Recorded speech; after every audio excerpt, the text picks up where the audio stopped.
Astaghfirullah. Bismillah haula wala quwata illa billahi wa ba'd. Kita lanjutkan kembali kajian kitab Umdatul Ahkam. Dan minggu yang lalu kita menjelaskan tentang keutamaan salat jamaah, dan kita sudah menerangkan hadis yang pertama. Kita masuk pada hadis yang kedua dan seterusnya. Kita baca hadisnya. An Abi Hurairah radhiyallahu anhu qala qala Rasulullah sallallahu alaihi wasallam salatul rajuli fi jama'ati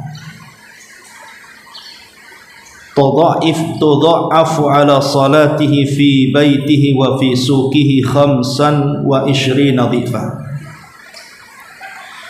Wa dhalika annahu idza tawadda'a fa ahsana al-wudhu'a thumma kharaja ila al-masjid la yukhrijuhu illa as-salatu lam yakhtu khutuwatan illa rufi'at lahu biha darajat wa khutta anhu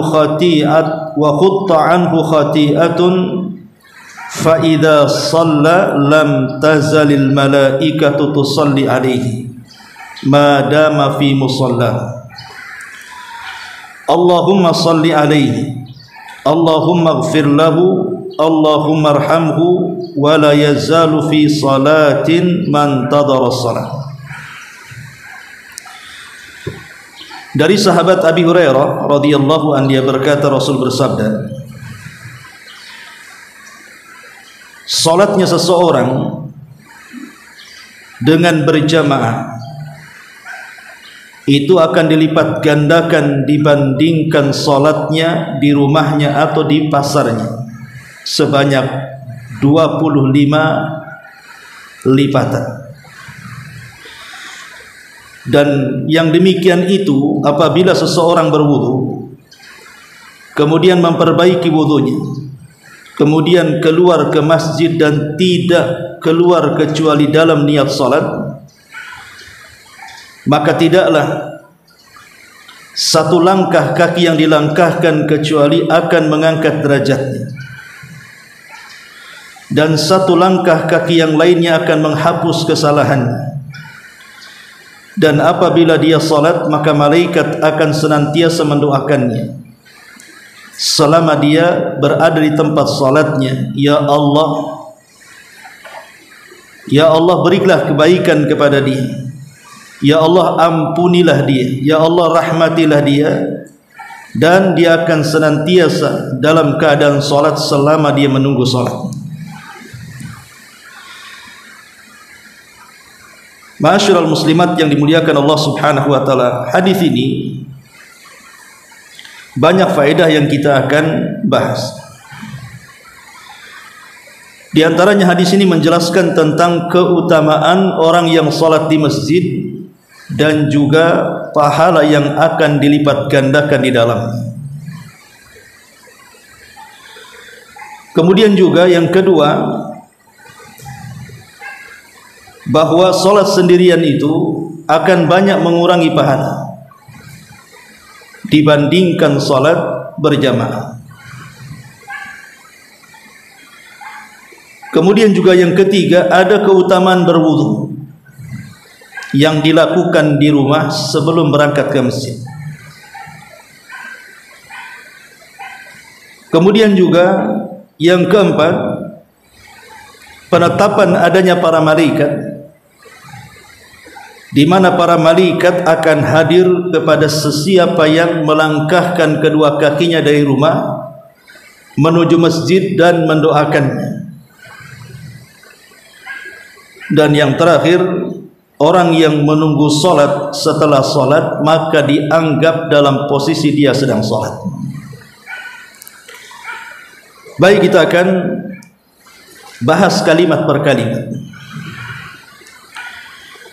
Di sini Nabi SAW mengatakan salatul rajuli fi jama'atin, salatnya seseorang dalam posisi berjamaah, tudha'afu ala salatihi fi baitihi wa fi suqihi 25 dhifan, akan dilipat gandakan dibandingkan salatnya sendirian dalam rumah atau di dalam pasar sebanyak 25 tingkatan,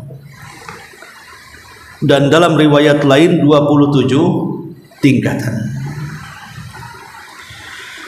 Dan ini bentuk daripada rahmat Allah Subhanahu wa taala yang Allah anugerahkan kepada kita, bahwa ada amalan-amalan yang Allah Subhanahu wa taala lipat gandakan pahalanya. Satu amalan tetapi pahalanya berlipat-lipat. Beda dengan dosa. Kalau dosa kan satu dosa atau satu maksiat dihitung satu dosa, tapi amalan berbeda. Jadi amalan ini ada yang sifatnya lipatannya 10 kali lipat untuk satu amalan, ada yang sampai 700 kali lipat untuk satu amalan, ada kalanya tidak berbilang lipatannya. Dan ini salah satu rahmat Allah Subhanahu wa taala kepada kita, dan itu disebutkan dalam surah Al-An'am ayat 160.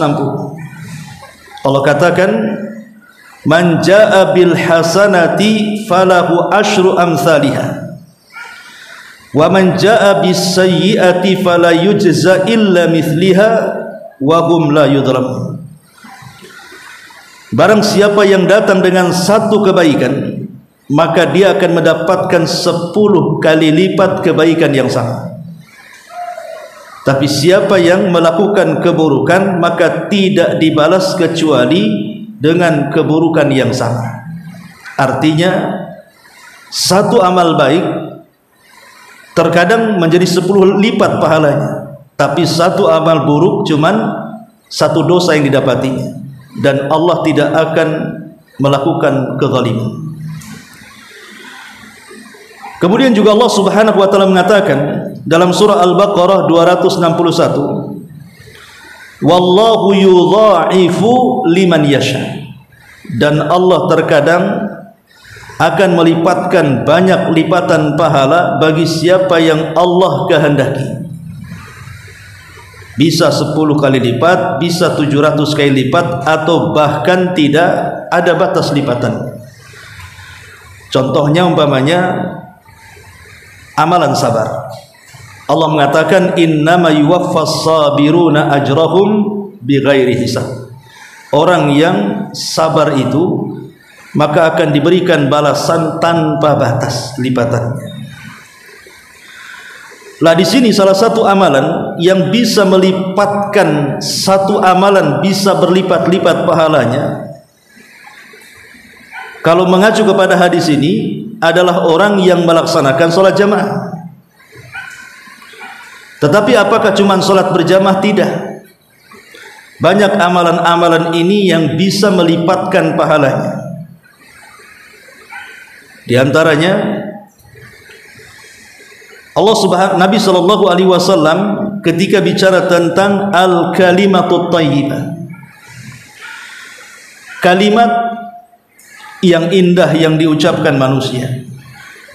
Jadi kalau ibu bicara memilih-milih bahasa, karena kan setiap daerah itu kan memiliki bahasa masing-masing. Terkadang bahasa untuk anak-anak berbeda dengan bahasa untuk orang dewasa. Bahasa untuk orang dewasa juga berbeda dengan bahasa untuk orang tua. Lah kalau kita ini bisa memilih-milih bahasa, kapan bicara dengan orang tua, kapan bicara dengan orang yang sebaya, dengan memilih kata yang tidak menyinggung perasaan orang yang kita ajak bicara, atau dengan kata lain al-kalimatut thayyibah, kalimat yang baik. Kalimat yang baik ini bisa melipat gandakan pahala kita. Makanya hadis yang ma'ruf, Nabi mengatakan innal abda la yatakallamu bil kalimati min ridwanillah la yulki laha bala. yarfa'uhu Allahu biha darajatin.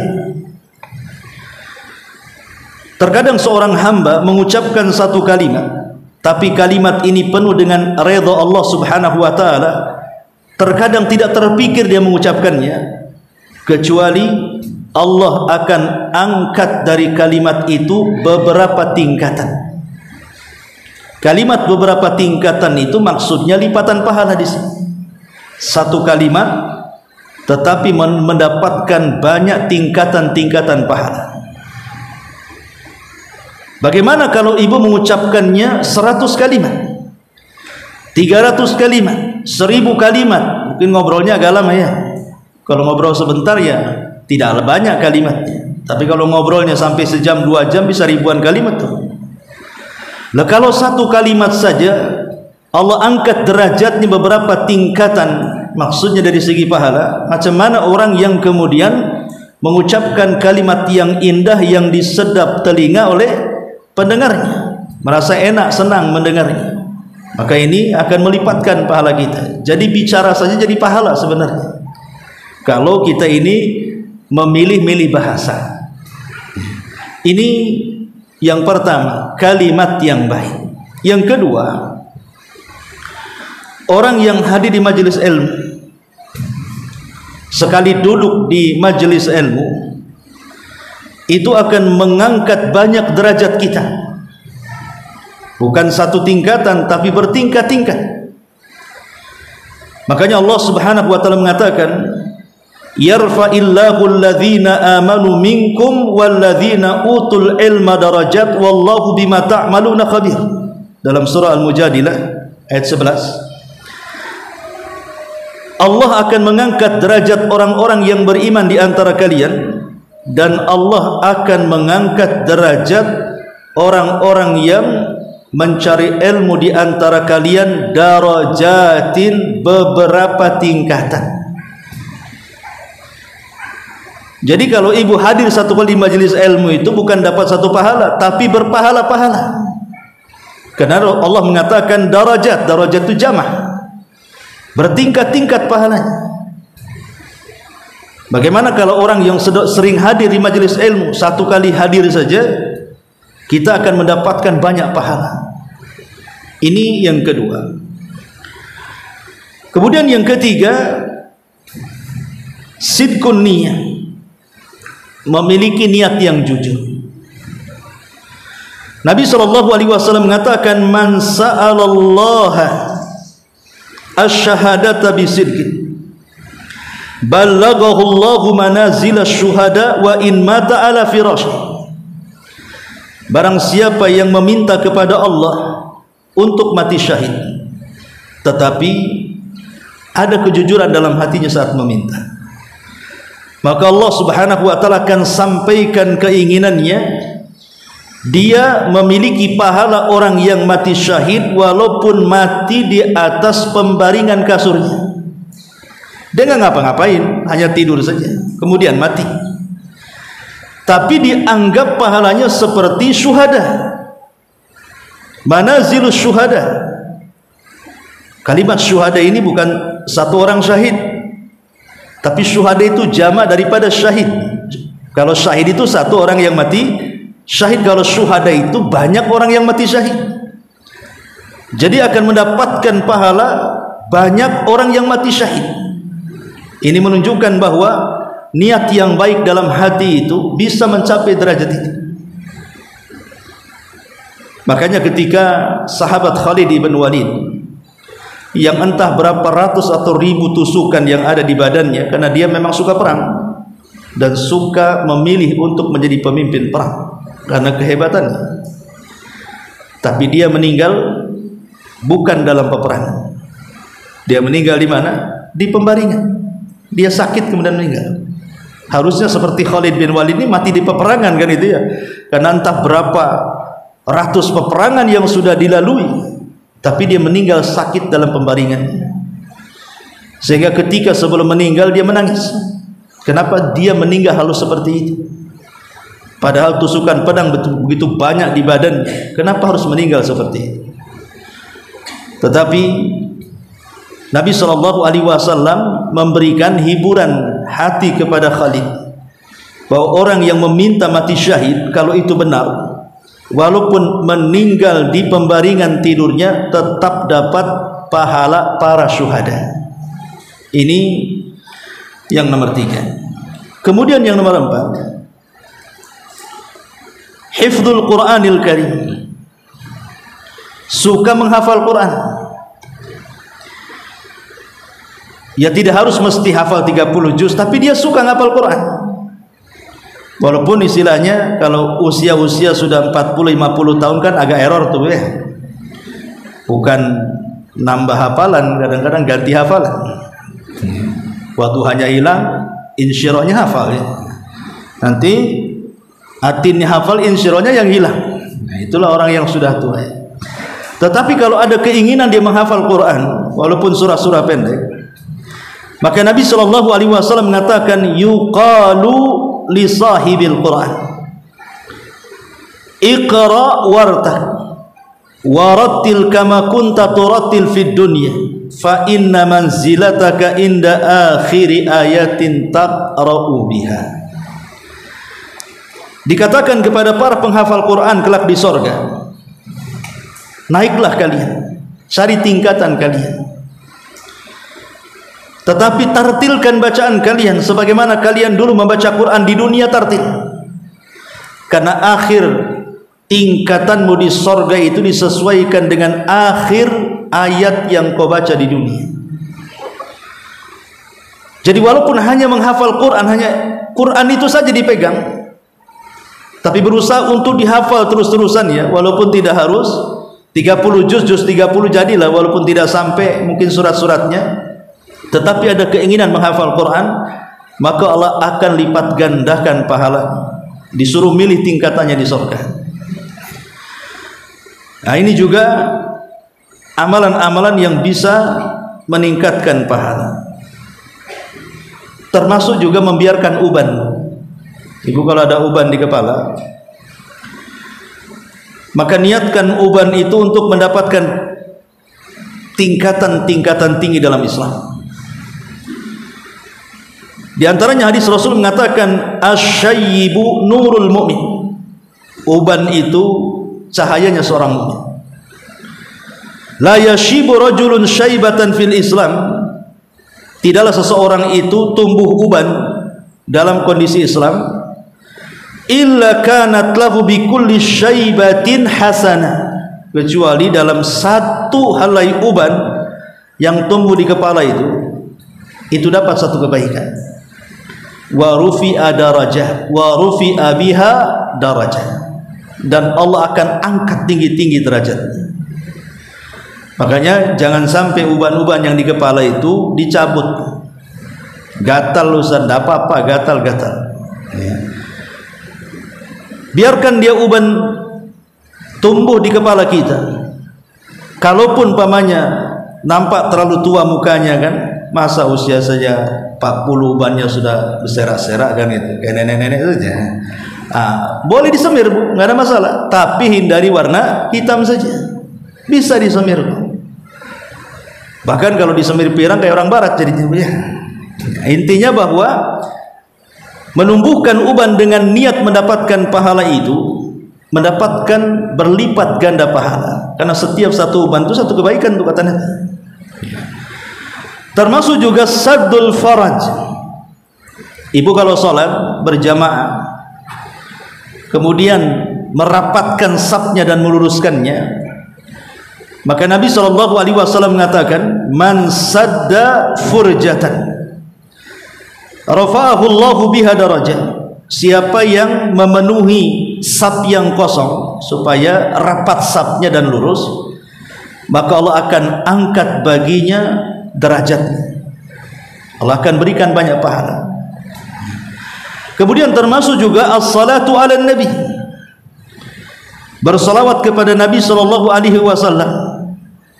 Nabi mengatakan, man shalla alayya salatan wahidatan sallallahu alaihi asra salawatin wa khutat anhu ashru khati'atin wa rufi'at lahu ashru darajatin. siapa yang bersalawat 1 kali kepadaku, kata Rasul, maka 1 kali salawat, maka kita akan dapat 10 salawat. Cukup sampai di sini? Tidak. 10 keburukan dihapus dan 10 derajat diangkat. Lihat orang yang salawat 1 kali saja, ibu tinggal ngomong Allahumma sholli ala Muhammad. Sambil jalan di sini rumah ada berapa kali salawat tuh? Cuman ngomong Allahumma sholli ala Muhammad, 3 kebaikan ibu dapat. Pertama, kita mendapatkan 10 kali pujian dari Allah di hadapan para malaikat di langit. Yang kedua, 10 dosa kita dihapuskan. Yang ketiga, derajat kita juga diangkat 10 kali lipat di surga. Dan ini keistimewaan orang yang bersalawat. Lah termasuk dalam hadis ini adalah orang yang menyempurnakan berwudu, kemudian melangkahkan kaki ke masjid, kemudian salat berjamaah. Maka Nabi SAW mengatakan di sini, kecuali illa rufi'at lahu biha darajah, kecuali akan diangkat derajatnya, artinya akan dilipat gandakan tuh derajatnya. Kemudian wa khutta anhu khati'ah, dan juga dihapuskan kesalahannya. Ma'asyiral muslimat yang dimuliakan Allah Subhanahu wa taala. Jadi ini faedah rahasia dalam hadis ini, bahwa ada amalan-amalan itu yang bisa mengangkat derajat kita, artinya yang bisa melipatkan banyak pahala dari kita. Ma'asyiral muslimat yang dimuliakan Allah Azza wa Jalla. Kemudian apa lagi selain meningkatkan derajat kita di sisi Allah Subhanahu wa taala dan juga melipat gandakan pahala, di antaranya adalah husnul islamil mu'min. Seseorang berusaha untuk memperbaiki dalam Islam, memperbaiki sholatnya. Pokoknya setiap perintah dalam Islam itu setiap hari ada perbaikan. Saya tidak mau sholat saya kayak gini-gini terus, saya harus belajar. Apakah saya sudah benar nih berdirinya, rukunya, sujudnya, bacaannya, belajar. Kemudian juga puasa, jangan sampai puasa saya ini batal gara-gara gibah, saya nggak mau gibah. Nah, kemudian zakat, bayar tepat waktu. Kemudian kalau Allah berikan rizki lebih, saya harus melaksanakan haji untuk menyempurnakan Islam, dan begitu seterusnya. Artinya memperbaiki setiap ajaran Islam dalam kehidupannya. Maka Nabi SAW mengatakan, idza ahsana ahadukum islamahu fakullu hasanatin ya'maluha tuktab lahu bi ashri amthaliha ila sab'u mi'ati dhi'fin. Apabila salah seorang di antara kalian berusaha terus memperbaiki keislamannya, maka setiap satu kebaikan dalam Islam yang ibu amalkan akan dicatat 10 kali lipat kebaikan sampai 700 kali lipat kebaikan. Nah, ini juga di antara hal-hal yang bisa melipat gandakan kebaikan kita. Kemudian juga an-naf'ul muta'addi. An-naf'ul muta'addi itu artinya manfaat yang sifatnya bukan hanya untuk diri sendiri, tapi juga melibatkan orang lain. Nabi SAW mengatakan dalam sebuah hadis, ta'addin naf'i kas sadaqatil jariyati wal ilmin nafi wal hasanatil was sunnatil hasanati. Ini perkataan Ibnu Hajar, bukan sabda Nabi. Al-Imam Ibnu Hajar Al-Asqalani mengatakan bahwa di antara sebab dilipatkan pahala seseorang itu adalah ta'addin naf'i, seseorang yang melibatkan orang lain merasakan manfaatnya. Kemudian beliau mencontohkan 3 perkara. Pertama, sedekah yang mengalir. Ini manfaatnya untuk orang lain. Buat masjid umpamanya kan manfaatnya untuk orang lain. Akhirnya dengan uang kita yang bangun masjid ini, tetangga-tetangga yang enggak nyumbang pun sholat di masjid kita. Kemudian yang kedua, wal ilmi nafi, ilmu yang bermanfaat. Ibu sudah ngaji dari sini, ibu sebarkan minimalnya untuk keluarga, tetangga dan kawan-kawan. Atau yang ketiga kata beliau was sunnatil hasanah, sunnah contoh yang baik kepada orang. Umpamanya di grup ada pengumuman donasi, nampak kok tak ada lah orang donasi. Akhirnya ibu contohkan, ibu akhirnya naruh donasi di situ, bukan untuk ria ya. Memang niatnya bukan untuk ria. Ya, kalau untuk ria ya nggak boleh lah. Niatnya mencantumkan donasi ibu di grup itu, umpamanya ibu anu sekian. Akhirnya kemudian gara-gara ibu mencantumkan donasi itu, yang lainnya mulai nulis juga nama dia. Akhirnya banyaklah orang donasi itu. Jadi ibu bisa merangsang orang lain untuk sedekah. Lah mencontohkan orang lain untuk bersedekah, akhirnya bersedekah, itu disebut namanya as-sunnah al-hasanah. Contoh yang baik yang diikuti manusia. Lah yang seperti ini berdasarkan sabda Nabi SAW,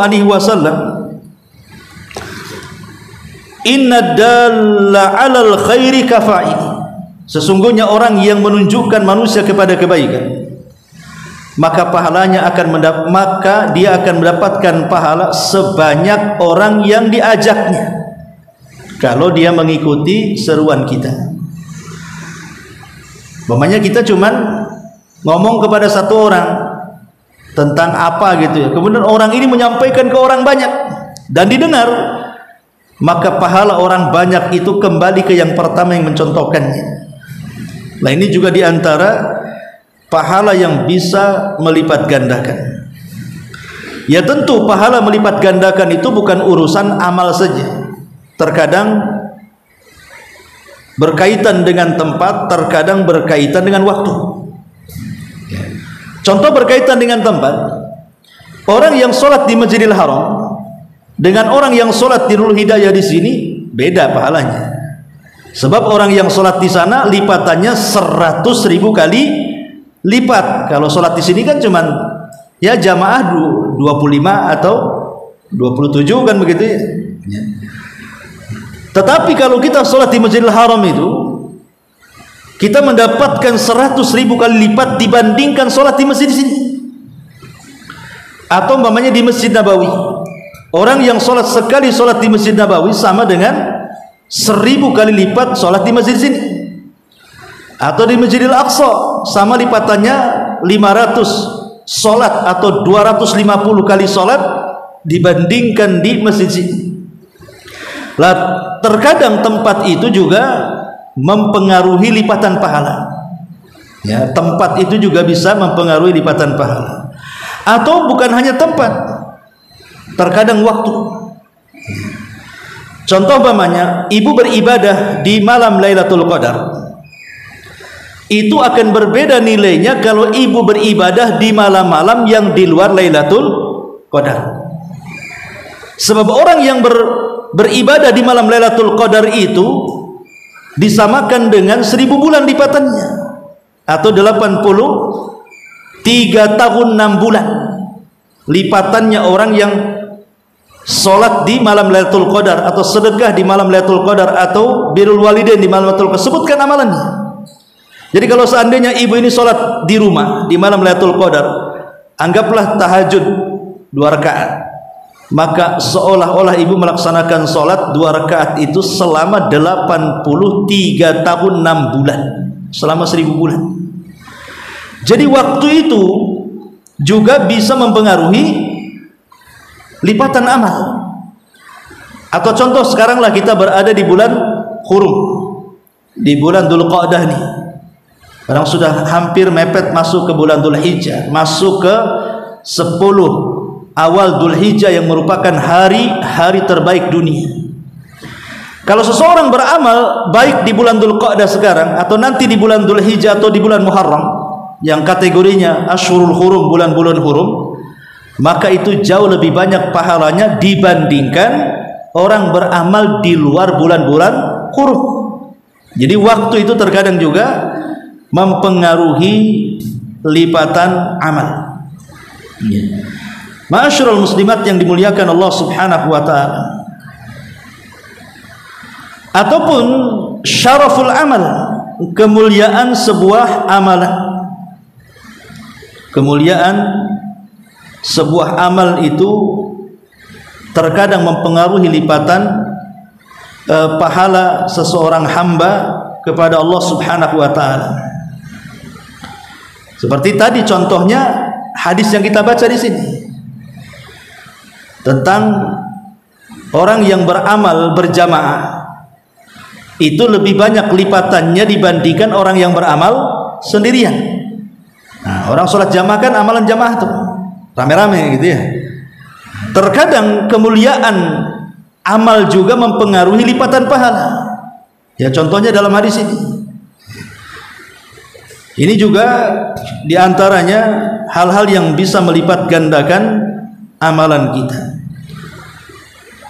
Ma'asyiral muslimat yang dimuliakan Allah Subhanahu wa taala. Kemudian Nabi SAW mengatakan di sini, fa idza shalla lam tazal al malaikatu tusalli alaihi. Setelah kita memperbaiki wudu kemudian melangkahkan kaki ke masjid, maka akan banyak lipatan pahala yang kita terima, mulai dari dihapusnya kesalahan, diangkatnya derajat, dan begitu seterusnya. Maka Rasul mengatakan, fa idza shalla lam tazalil malaikatu tusalli alaihi.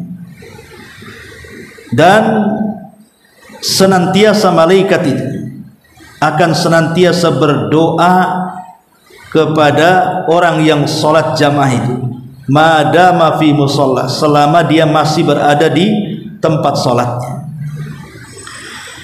Ma'asyiral muslimat yang dimuliakan Allah Subhanahu wa taala, kita tahu bahwa kalau malaikat berdoa kepada kita hamba-hamba Allah Subhanahu wa taala, ingat bahwa doa para malaikat itu mustajab.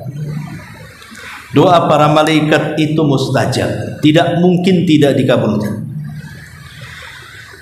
Makanya dikatakan oleh para ulama, diantaranya Abul Hasan Al-Mubarakfuri rahimahullahu ta'ala mengatakan, doaul malaikati mustajab, bahwa doa para malaikat itu pasti diijabah.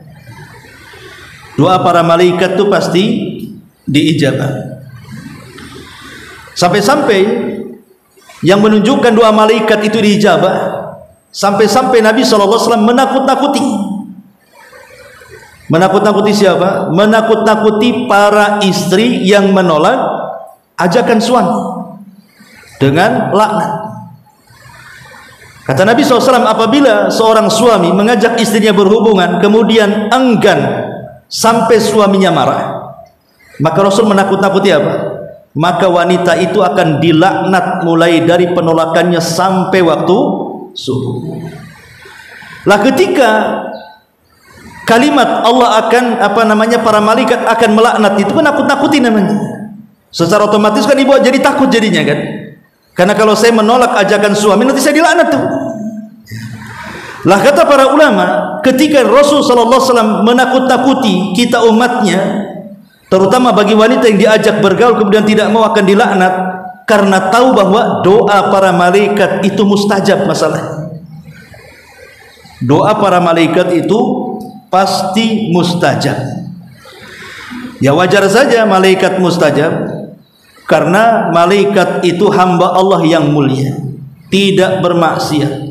Dia akan melaksanakan apapun yang diperintahkan, dan mereka akan taat, mendengar dan siap laksanakan kalau sudah Allah yang memerintahkan. Habis baterainya. Tes. Habis. Apa?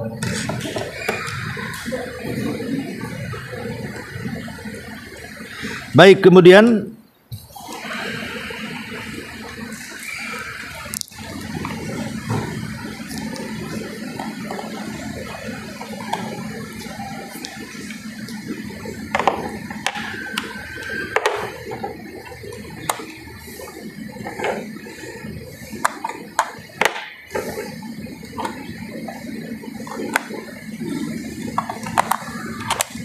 iya. Nah di sana ada 9 amalan selain daripada hadis yang kita bahas. bahwa ada 9 amalan yang menjadikan para malaikat itu mendoakan kita. Salah satunya adalah hadis yang kita bahas. Orang yang di rumahnya berwudu, kemudian melangkahkan kakinya ke masjid, kemudian dia melaksanakan solat berjamaah dan tidak beranjak dari tempat solatnya, maka malaikat akan mendoakan kebaikan. Lalu apa lagi? Di antara 9 amal itu ta'limun nasi al-khairah. Yang pertama, mengajarkan manusia kepada kebaikan. Ibu ngajari anak surah Al-Fatihah, ngajari anak sholat, ya, pokoknya ngajari orang lah kebaikan. Maka orang-orang yang mengajak manusia kepada kebaikan, kata Nabi SAW, innallaha wa malaikatahu wa ahlas samawati wal aradin hatta namlata fi juhriha wa hatta al-huta la yusalluna ala muallimin nas al-khaira.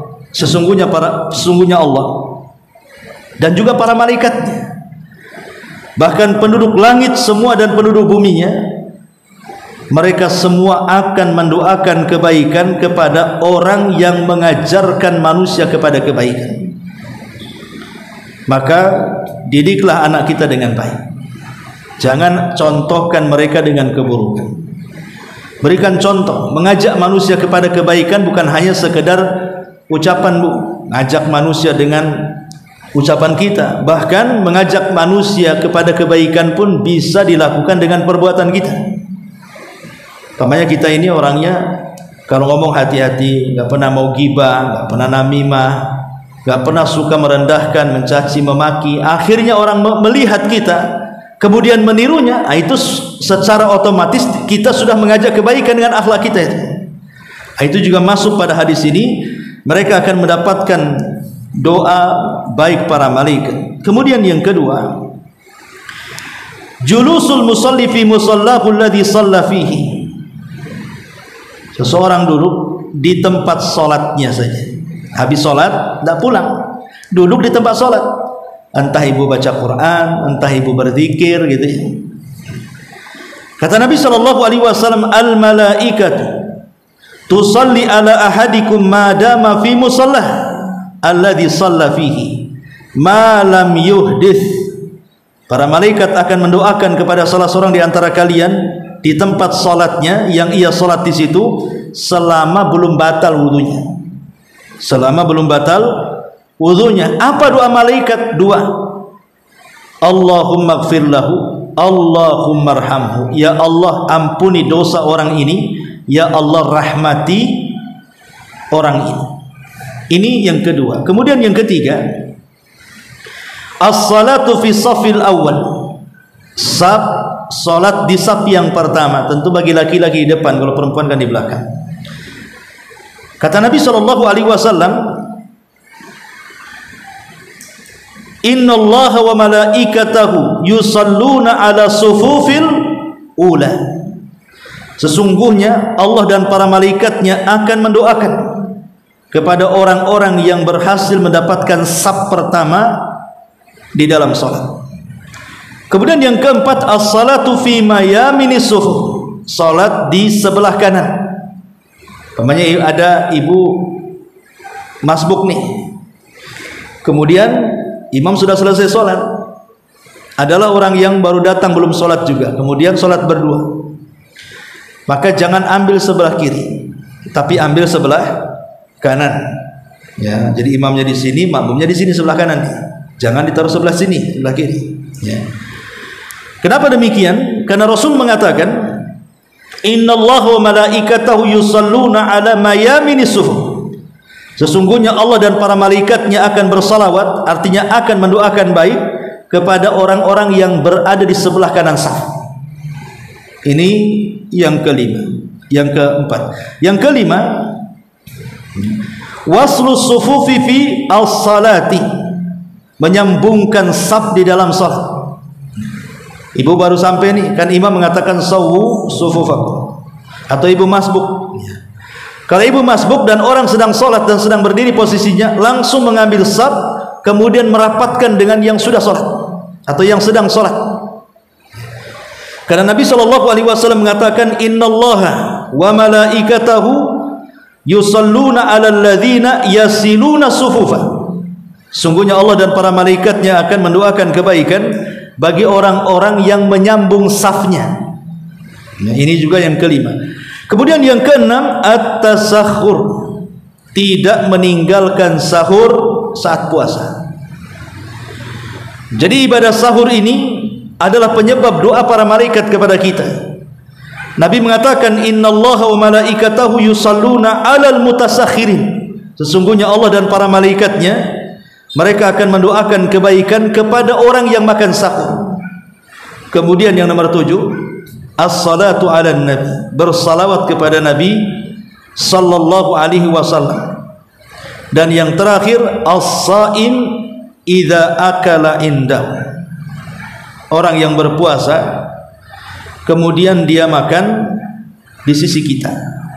Umpamanya ada orang berpuasa Senin atau Kamis, udahlah bukanya di rumah saya saja ya, ibu masak enak, akhirnya dia mau buka di rumah ibu. Maka orang yang berpuasa yang kita traktir makan bukanya, maka orang-orang yang menraktir makan buka orang yang berpuasa sampai dia kenyang, maka dia akan mendapatkan doa kebaikan para malaikat. Sebagaimana Rasul mengatakan, innas saim tusalli alaihil malaika idza akala indahu hatta yafragu wa rubbama qala hatta yashba'u. Sesungguhnya kalau ada orang yang berpuasa, maka malaikat akan mendoakan kebaikan apabila dia berada di sisi orang yang memberi iftar dia sampai dia kenyang. Makanya beruntunglah Bu kalau ibu bisa mengajak orang yang berpuasa, biarkan dia lama-lama makan sampai betul-betul kenyang. Maka selama dia makan sampai kenyang itu malaikat terus mendoakan kita ya. Dan tentunya juga yang terakhir, yang hadis yang kita baca ya, orang yang senantiasa melaksanakan sholat berjamaah. Lalu apa bentuk doa para malaikat? Maka Nabi SAW mengatakan, lanjut hadisnya, Allahumma gfir lahu, ya Allah ampuni orang itu. Kalimat ghafara, ighfir kan diambil dari kalimat ghafara. Ghafara itu artinya Bu, kalau helm yang di kepala untuk baju perang itu, nah, dalam bahasa Arab itu disebut mighfar. Disebut mighfar supaya apa? Supaya menjadi perisai muka kita tidak langsung terkena senjata. Karena pasti kalau dia sasarannya kepala, tidak langsung ke kepala, pasti akan mengenai helmnya dulu, sehingga tidak mudah cedera. Maksudnya apa? Mighfar itu kan diambil dari kata ghafar. Ghafar itu artinya menutup. Lalu ketika para malaikat mengatakan, ya Allah ampuni, Allahumma ighfir, ya Allah ampuni orang ini, maksudnya malaikat meminta kepada Allah dua perkara. Pertama, malaikat meminta kepada Allah agar dosa-dosa kita di dunia ini ditutup aibnya. Tidak ada yang tahu kecuali para malaikat dan Allah saja. Jadi kalau kita berbuat jahat, maka kejahatan kita ditutup. Cukup Allah yang tahu, manusia tidak tahu.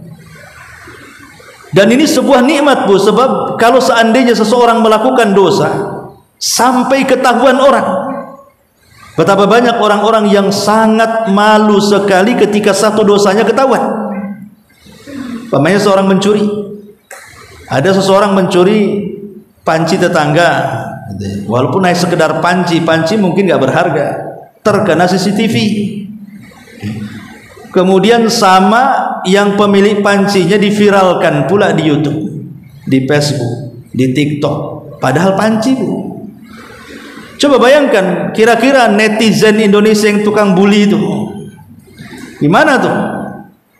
Banyak orang yang kena bully bunuh diri, Bu. Itu pada sekedar panci saja. Itu satu aib yang Allah tampakkan. Gimana kalau banyak aib ditampakkan kan itu? Apa enggak mati berdiri gitu? Lah malaikat minta kalau kita berbuat dosa itu Allah tutupi supaya ada kesempatan bertobat, maksudnya. Sebelum malu itu ada kesempatan untuk bertobat. Kemudian yang kedua, malaikat meminta kepada Allah nanti pada hari kiamat, dosa-dosa yang pernah kita lakukan di dunia tidak diazab Allah. Jadi kalimat Allahumma gfir lahu, ya Allah ampuni orang ini, maksudnya ya Allah tutupi dosanya di dunia, ya Allah jangan kau azab lantaran dosanya di akhirat. Itu makna doa para malaikat seperti itu. Allahumma gfir lahu, ya Allah ampuni orang itu. Dari sini kita tahu bahwa sholat berjamaah dari rumah ke masjid dalam posisi dia di atas taharah itu menyebabkan datangnya ampunan Allah Subhanahu wa taala lewat doa para malaikat. Ya tentu sebab-sebab pengampunan doa itu kan macam-macam ya, bukan hanya sekedar sholat 5 waktu saja, banyak sekali ya. Contohnya umpamanya seseorang senantiasa bertobat kepada Allah Subhanahu wa taala. Jadi setiap melakukan kesalahan dia bertobat. Karena tobat itu bisa menghilangkan dosa-dosa yang kita lakukan. Yang kedua, ibu melaksanakan haji. Kalau memang punya uang, haji. Karena Rasul mengatakan barang siapa yang haji dan dia ketika haji tidak mengeluarkan kalimat kotor, fisiknya pun tidak berbuat fasik, maka dia pulang ke rumahnya seperti anak bayi yang baru dilahirkan dari orang tuanya. Bayi nggak ada dosanya lah. Dengan haji bisa menggugurkan pahala. Dengan haji bisa menggugurkan pahala. Masyarul muslimat yang dimuliakan Allah Azza wa Jalla, ataupun melaksanakan salat 2 rakaat. Maksudnya 2 rakaat tobat. Ibu berwudu, salat 2 rakaat tobat. Makanya Nabi SAW mengatakan, "Ma min 'abdin yudhnibu dzamban fayuhsinu at-tahura thumma yaqumu fayusalli rak'ataini thumma yastaghfirillah illa ghafarallahu lahu." Tidaklah seorang hamba melakukan dosa kemudian dia memperbaiki cara bersih sesucinya, cara wudunya, kemudian setelah wudu salat 2 rakaat, setelah 2 rakaat minta ampun kepada Allah, kecuali Allah akan ampuni dosa-dosanya. Ini juga bisa menggugurkan dosa. Termasuk nanti puasa, Bu. Puasa Arafah. Dan lagi kan kita masuk di bulan Dzulhijjah. Tanggal 9 bulan Dzulhijjah itu ada namanya puasa Arafah. Orang ketika wukuf jemaah haji di Arafah, kita yang tidak wukuf berpuasa, makanya disebut puasa Arafah. Pahalanya kata Nabi SAW, yukaffiru sanatal madiyatal baqiyah, bisa menghapus dosa setahun ke belakang dan setahun yang akan datang. Termasuk juga hadir di majelis ilmu, seperti pagi ini kita duduk di majelis ilmu ini. Maka Nabi SAW apabila selesai mengajar, kemudian para sahabat bubar, sebelum bubar Rasul mengatakan, "Qumu maghfuran lakum." Berdirilah pulang kalian karena dosa-dosa kalian sudah diampuni saat kalian duduk di majelis ilmu. Jadi duduk saja, Bu, walaupun ngantuk-ngantuk jadilah kan itu. Itu sudah diampuni dosa-dosanya, jadi pulang dari sini sudah nggak bawa dosa. Maka rajin-rajinlah hadir di majelis ilmu. Termasuk juga membaca kafaratul majlis, Bu, jangan remehkan. Jadi kalau ibu sedang kumpul-kumpul, 2 kafaratul majlis itu kan bukan di majelis ilmu saja. Ibu ngobrol dengan kawan berlima, berenam, bersepuluh gitu ya. Entah habis gibahin siapa gitu, habis mungkin dalam pembicaraan itu ada yang tersakiti dengan kata-kata. Kalau sebelum kita bubar dari majelis itu kita membaca 2 kafaratul majlis, maka kalaupun adalah kepleset lidah saat ngobrol sehingga masuk ke dalam dosa, maka dengan doa itu bisa menggugurkan dosa-dosanya. dan banyak lagi ya. Intinya bahwa salat berjamaah dalam hadis yang kita bahas ini, orang yang berwudu dari rumah melangkahkan kaki ke masjid kemudian salat jemaah di masjid, maka malaikat akan memintakan ampun kepada kita.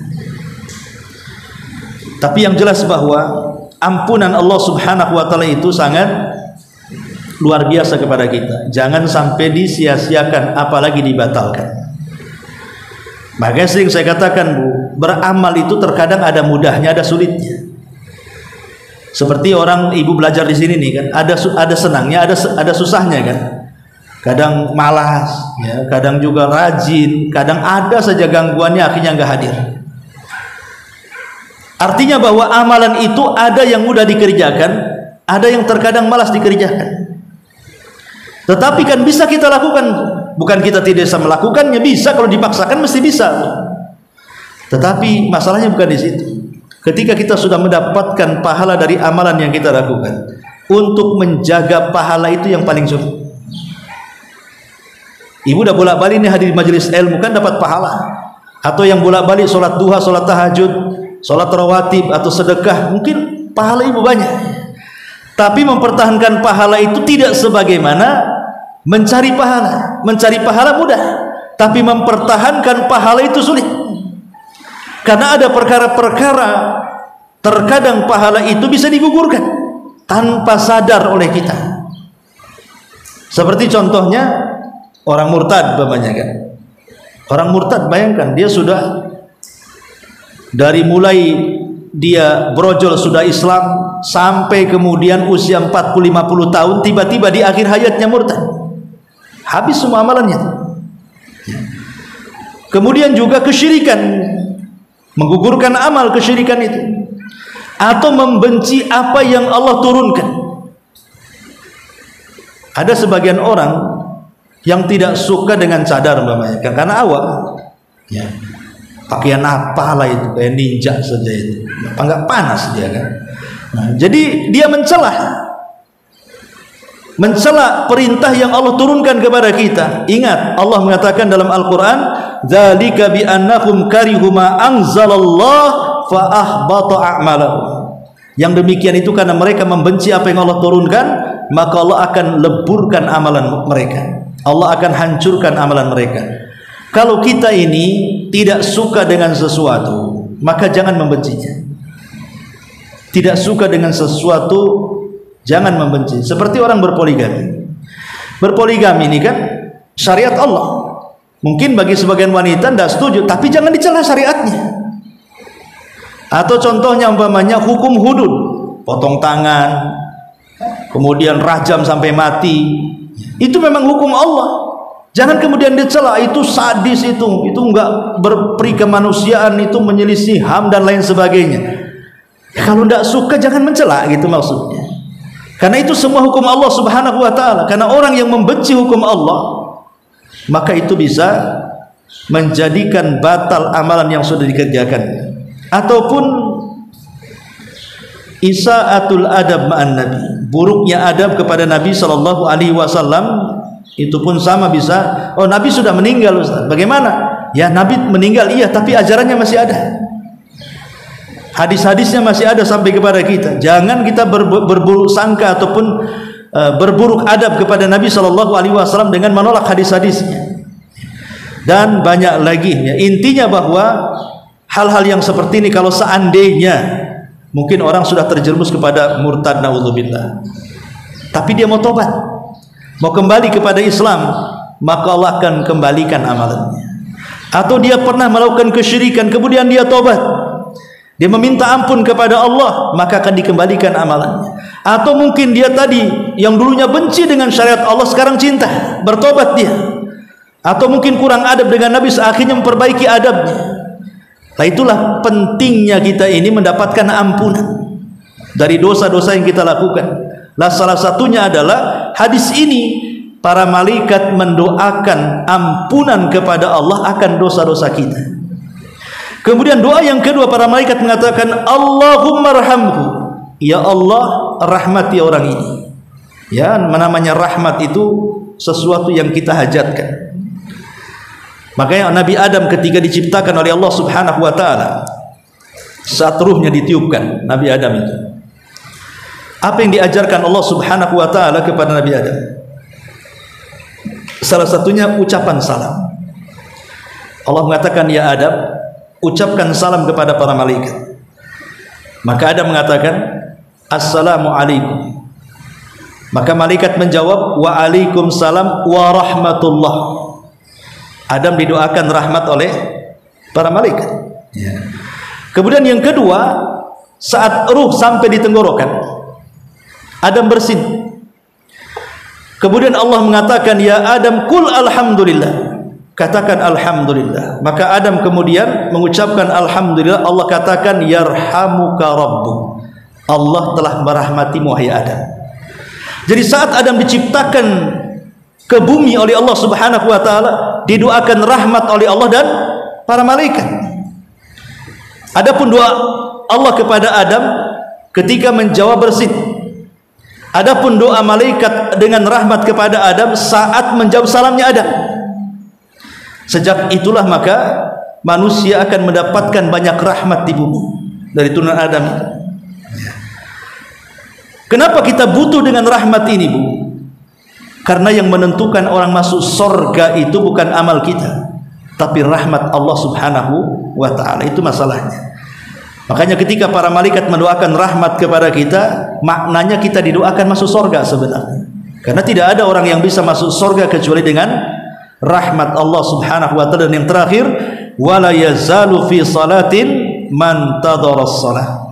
Dan orang itu senantiasa dalam kondisi dianggap salat selama dia menunggu untuk melaksanakan salat berikutnya. Artinya kalau orang habis maghrib, kayak sering di sini ada kajian kan, habis maghrib ada kajian, itu kan nunggu sampai ke isya namanya. Kemudian dia salat isya, maka selama duduk sambil ngaji itu seolah-olah kita sedang salat. Bayangkan ya. Ya, jadi kalau orang atau ibulah menyengaja datang ke masjid itikaf itu zuhur sampai asar, maka itu waktu-waktu kita menunggu sholat berikutnya itu dianggap kita sedang sholat. Ini pahala yang luar biasa. Wallahu alam, ini yang bisa sampaikan dari hadis yang kedua dari bab sholatul jamaah. Baik, sampai di sini. Kalau ada yang mau bertanya silahkan kita buka tanya jawab.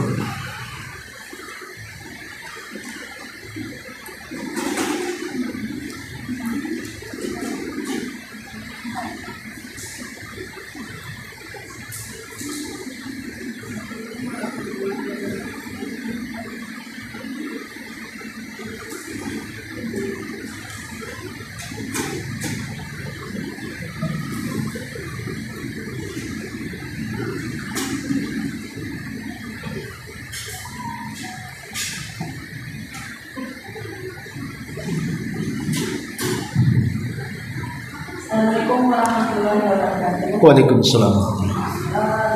Ketika kalau waktu puasa di rumah saat bersamaan, itu kan pakai niatnya yang Gimana? bersamaan dengan Sedat kami ya. Ini ya. Jadi niatnya yang kita pakai mana? Ya bisa ibu menggabungkan semua niat. Bisa. Jadi umpamanya ada 3 puasa nih. Umpamanya pas bertepatan hari Kamis. Di situ ada puasa Kamis. Ibu juga kemudian puasa Daud pas bertepatan dengan Kamis. Pas pula Kamisnya hari Arafah umpamanya. Bisa kita gabungkan di 3-3-nya. Iya, niat 3-3-nya. Selama hukumnya sama. Kalau hukumnya berbeda tidak bisa. Contohnya ibu qadha Ramadan dengan puasa Senin Kamis, yang nggak nyambung, yang satu wajib, yang satu sunnah, nggak bisa digabung. Umpamanya pas hari Kamis nih, ibu mau qadha Ramadan, ya qadha Ramadan saja, nggak bisa diniatkan puasa Kamis, karena yang wajib dengan yang sunnah itu tidak bisa digabungkan. Yang bisa digabungkan itu yang sama-sama hukumnya. Sama, ibu masuk ke masjid, waktu mepet. Mau sholat sunnah wudu di situ, mau tahiyatul masjid di situ, ya udah gabungkan saja satu niat. Lain kalau seandainya yang satu sholat wajib, yang satu sholat sunnah digabung, ya tidak bisa. Contoh mamanya mandi Jumat dengan mandi junub. Pas di hari Jumat, orang ini junub. Kemudian juga ada syariat mandi Jumat. Bagi yang mengatakan bahwa mandi Jumat itu sunnah, mandi junub jelas wajib, maka mandinya 2 kali. Pertama mandi junub dulu, kemudian mandi lagi, niatkan mandi Jumat. Tapi bagi yang mengatakan mandi Jumat itu wajib, maka bisa kita gabungkan sekali mandi 2 kali niat. Nah, jadi kalau yang ulama berselisih pendapat tentang hukum mandi Jumat itu. Ada yang mengatakan sunnah, ada yang mengatakan wajib. Bagi yang mengatakan wajib, berarti kalau bertepatan dengan junub, ya 1 kali mandi 2 kali niat. Tapi kalau seandainya yang ibu ini memilih bahwa mandi Jumat sunnah bukan wajib, ya harus mandi 2 kali supaya dapat dua-duanya. Wallahu a'lam. Ya. Seperti apa ya yang bisa dimakan? Salawat apa saja. Yang paling pendek ya Allahumma sholli ala Muhammad. Tapi sebaik-baik salawat adalah salawat Ibrahimiyah yang ibu baca ketika tasyahud. Allahumma sholli ala Muhammad kama shallaita ala Ibrahim wa ala Ibrahim innaka Hamidum Majid. Itu semua dalam setiap salat mesti kita baca salawat ini. Namanya salat Ibrahimiyah. Itulah lafaz salawat terbaik. Sama kalau dalam istighfar itu ada namanya Sayyidul Istighfar, penghulunya istighfar. Kalau salat Ibrahim ini penghulunya salawat. Nah, tapi kalau lagi malas karena terlalu panjang, ya yang pendek saja Allahumma sholli ala Muhammad, itu sudah cukup. Wallahu a'lam. Iya. Oh iya. Pertanyaan Ustaz, itu hadis itu kan menceritakan pahala. Hadis tadi kan menceritakan tentang pahala sholat berjamaah bagi laki-laki. Jadi pertanyaannya bagaimana dengan kita yang sholat di rumah bagi wanita Ustaz? Pahalanya sama, walaupun sholat di rumah dengan catatan tepat waktu. Jadi apa yang didapatkan laki-laki dengan sholat jamaah dengan segudang pahala tadi, itu bisa didapatkan juga oleh wanita selama dia tepat waktu, tidak mengelur-ngelurkan waktu. Sebagaimana bapak-bapak kan sholat jamaah tepat waktu tuh, maka ibu juga di rumah sama, maka pahalanya sama. Jadi ibu dapat pahala apa yang dilakukan bapak di masjid. Wallahu a'lam.